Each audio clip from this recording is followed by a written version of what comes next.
The invitations arrived in cream-colored envelopes with gold foil lettering. "Join us for a celebration at Willow Lake Estate," they read. My Lakehouse. The property I'd purchased 8 years ago when Dad said, "Real estate isn't for women who can't keep a husband." I was holding one of those invitations when my property attorney called. "Maya, we have a situation," Jennifer said. Her voice had that careful tone lawyers use when they're about to ruin someone's day. Commonwealth Title flagged an attempted transfer on the Willow Lake property. "Your mother tried to execute a quitclaim deed yesterday." My hand tightened on the invitation. The gold foil pressed into my palm, leaving tiny metallic flakes on my skin.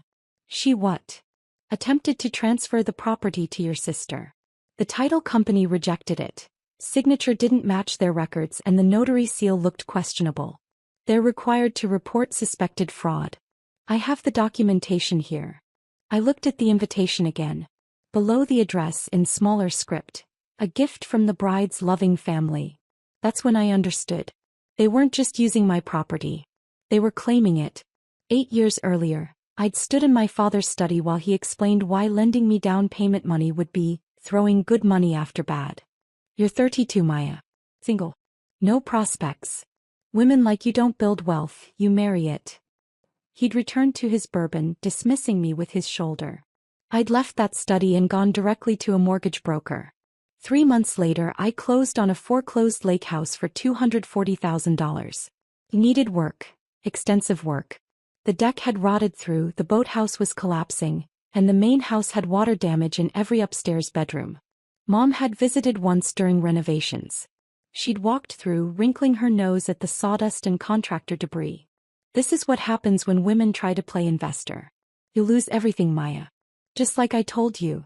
I'd spent 18 months renovating. I learned to read contractor bids, negotiate supplier prices, manage inspection schedules. The lake house became a short-term rental that grossed $127,000 annually. I paid off the mortgage in 6 years. Not once did my family acknowledge it. Not when hospitality magazines featured it. Not when the property value reached $890,000. Not when the Lake District Tourism Board gave it their Excellence Award. To them, I was still the spinster daughter playing pretend investor. The bridal shower had been 2 weeks earlier.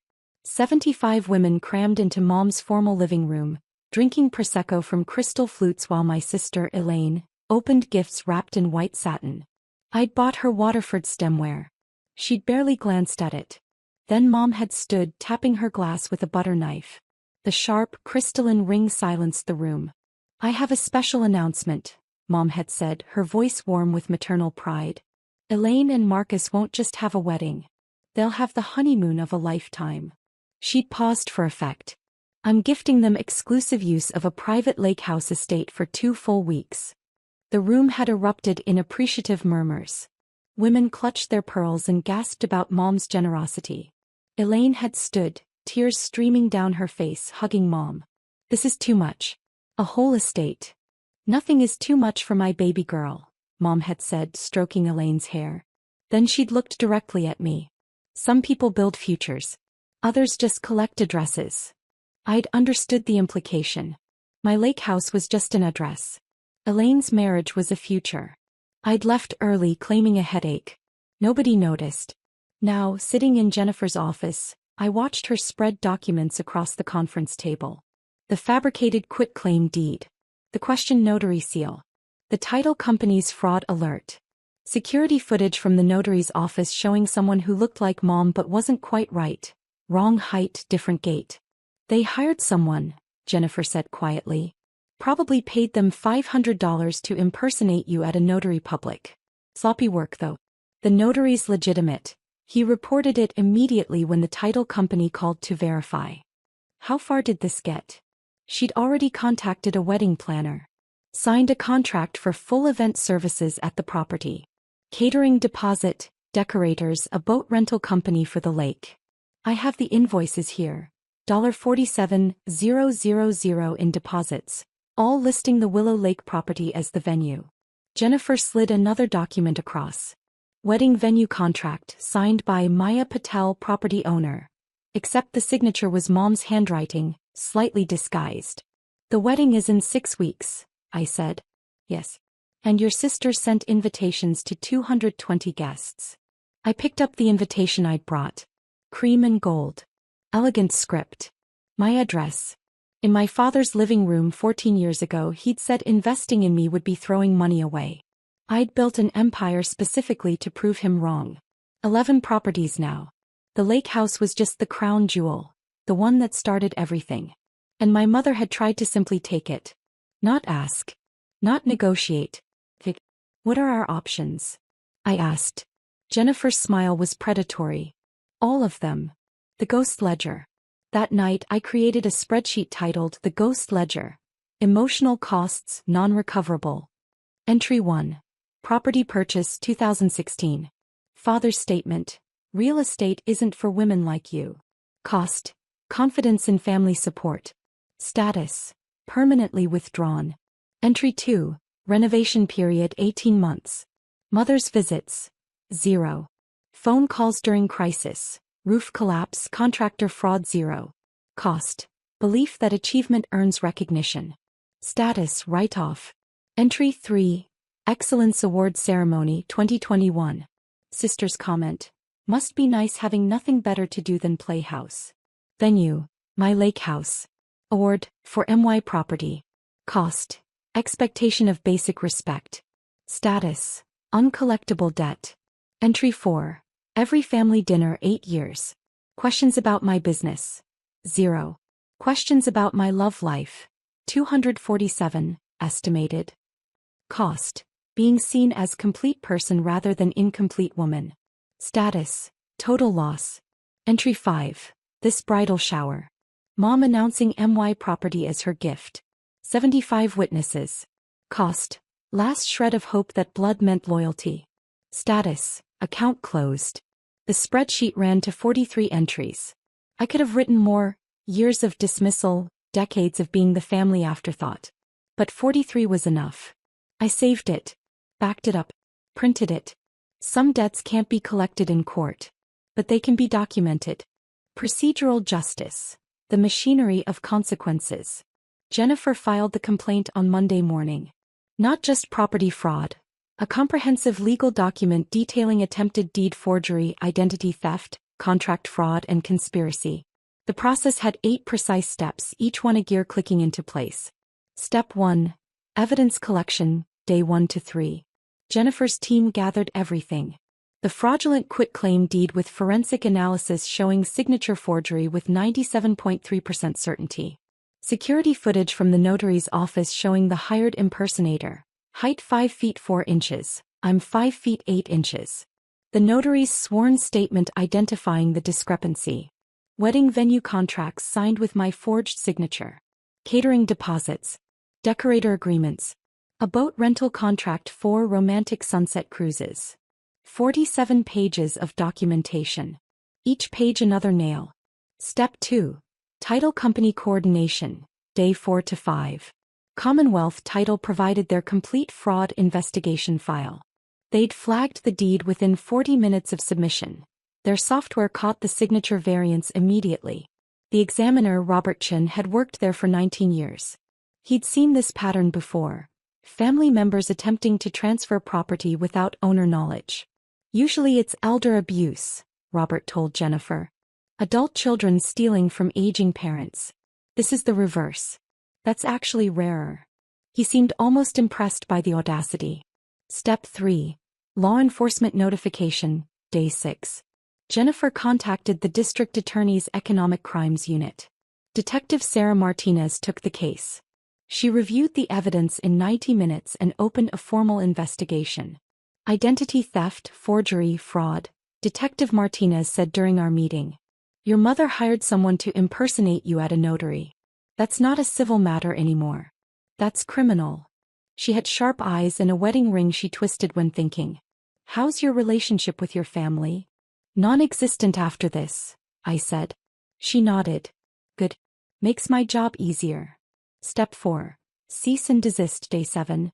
Jennifer sent certified letters to everyone involved. The wedding planner. The caterer. The decorators. The boat rental company. Each letter explained, the property owner had not authorized this event. Any services provided would be trespassing. Deposits were obtained through fraud. The wedding planner called within 3 hours, panicked. We had a signed contract. The deposit was $12,000. From a forged signature, Jennifer said pleasantly. You might want to speak with Maya Patel's mother about that. I imagine Mom getting those calls. Each vendor angry and demanding their money back. The machinery of consequences grinding forward. Step 5. Family confrontation, day 8. Mom called. I didn't answer. She left a voicemail. Maya, there's been a terrible misunderstanding. I was trying to help your sister. You're never at that property anyway, it just sits empty. I thought you'd be happy to contribute to family. Call me back. We can work this out. The voicemail lasted 2 minutes. Not once did she say, I'm sorry. Not once did she acknowledge forging my signature. I forwarded it to Jennifer. Evidence of admission? Evidence of everything, Jennifer confirmed. Step 6. The deposition, day 15. Mom arrived at Jennifer's office with her own attorney, Martin Wheeler, a family law specialist who looked deeply uncomfortable. The conference room smelled like lemon polish and expensive leather. Mom wore her pearl necklace, the one Grandma left her. Armor for difficult conversations. Jennifer started gently. Mrs. Patel, did you attempt to execute a quitclaim deed on the property at 847 Willow Lake Drive? I was helping my daughter. Which daughter, for the record? Mom's jaw tightened. Elaine. Her wedding. Did you sign Maya's name to any documents? The property was practically abandoned. Yes or no, Mrs. Patel? I hired someone to handle the paperwork. You hired someone to impersonate your other daughter at a notary public. Is that correct? Wheeler touched Mom's arm. They conferred in whispers. My client declines to answer on Fifth Amendment grounds, Wheeler said. Jennifer smiled. In civil proceedings, invoking the Fifth creates an adverse inference. Mom had just admitted guilt by trying to avoid it. The deposition lasted 4 hours. By the end, Mom's pearls had left a red mark on her collarbone from nervous touching. Step 7. Wedding planner's lawsuit, day 18.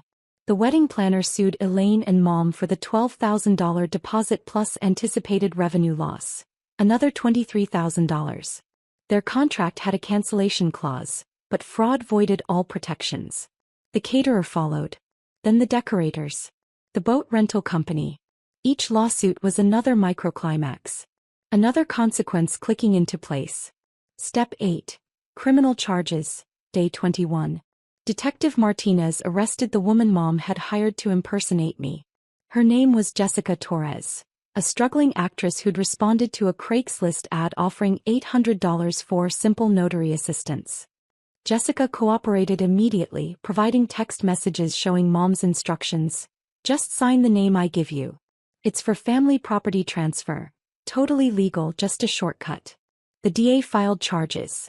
Criminal impersonation, forgery in the first-degree identity theft. Mom's bail was set at $25,000. The revelation cascade. Elaine called me on day 23. Her voice was hoarse, like she'd been crying for hours. You're really going to destroy the wedding over this? I was at the Lakehouse, standing on the deck I'd rebuilt myself. The lake was glass smooth, reflecting the sunset in shades of amber and rose. I didn't destroy anything, I said. Mom tried to steal my property. I defended it. It's just a house. You have 11 properties. What's one weekend? There was the same dismissal. Just a house. Just one weekend. As if the 8 years of building, renovating, maintaining, paying mortgages, managing bookings meant nothing. As if my success was just luck, easily redistributed to people who deserved it more.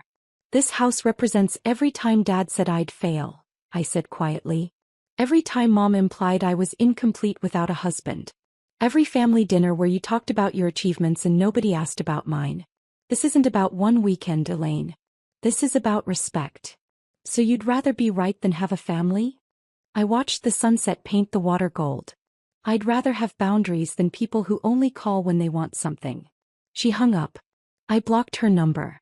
The trial, day 47. The criminal trial was brief. Jessica Torres testified about the Craigslist ad, the $800 payment, Mom's explicit instructions to forge my signature. The forensic handwriting analyst presented findings. 97.3% certainty the quitclaim deed signature was not mine. The prosecution showed the wedding contracts, the venue deposits, the elaborate scheme to present my property as Mom's generous gift. Mom's defense was that she genuinely believed she had implicit permission. Maya never uses that property. It sits empty most of the year. I thought she'd want to contribute to her sister's happiness. The prosecutor, a woman named Rachel Kim, smiled thinly. Mrs. Patel, the property's rental income last year was $127,000. Does that sound empty to you? Mom went pale. Did you ask your daughter for permission? I assumed. Yes or no, Mrs. Patel? No. The jury deliberated for 3 hours. Guilty on all counts. Sentencing. 2 years suspended, 5 years probation, $78,000 restitution for my legal fees and lost rental income, 500 hours community service. Dad attended the trial but never testified. He sat in the gallery watching Mom's conviction with the same expression he'd worn when I bought my first property. Vague disapproval, as if someone had broken an unspoken rule about how things were supposed to work. He left before sentencing without saying a word. The wedding that wasn't. Elaine postponed the wedding indefinitely. The venue deposits were gone, spent on my legal defense. The guest list had been contaminated by scandal. Half the family stopped speaking to Mom. The other half stopped speaking to me. I didn't attend the eventual small ceremony 8 months later. I wasn't invited. 6 months later. I'm standing on the Lakehouse deck watching contractors install a new boathouse. Property number 12 just closed. A historic bed and breakfast in the valley town, $1.2 million purchase price. My phone has 127 blocked numbers now. Mom, Dad, Elaine, various aunts and uncles who think I should let this go and be the bigger person. Being the bigger person apparently means accepting theft with gratitude. The restraining order is permanent. 3 years renewable. Mom can't contact me, can't come within 500 feet of any of my properties. The Lakehouse is fully booked through next summer. I've raised the nightly rate to $950. The Excellence Award added premium positioning. Guests leave reviews calling it transformative and the most peaceful place on earth. Nobody mentions that it was almost a crime scene. Last week, the property management company called about a suspicious inquiry. Someone asking detailed questions about ownership, security, access. The voice sounded like Elaine's. I forwarded it to Jennifer. She sent another cease and desist. Some people never learn. They think family means access. They think blood means ownership. They think just a house erases years of dismissal, decades of being unseen. But I learned something different in my father's study 14 years ago, when he said investing in me would be wasteful. The only person who will build your fortress is you. I built 12 fortresses. Each one is a boundary. Each one says, I was here, I did this, I survived your certainty that I would fail. From these 12 properties, these monuments to being underestimated, my future continues. The account is closed. The family debt is written off. And I am finally, completely in the black.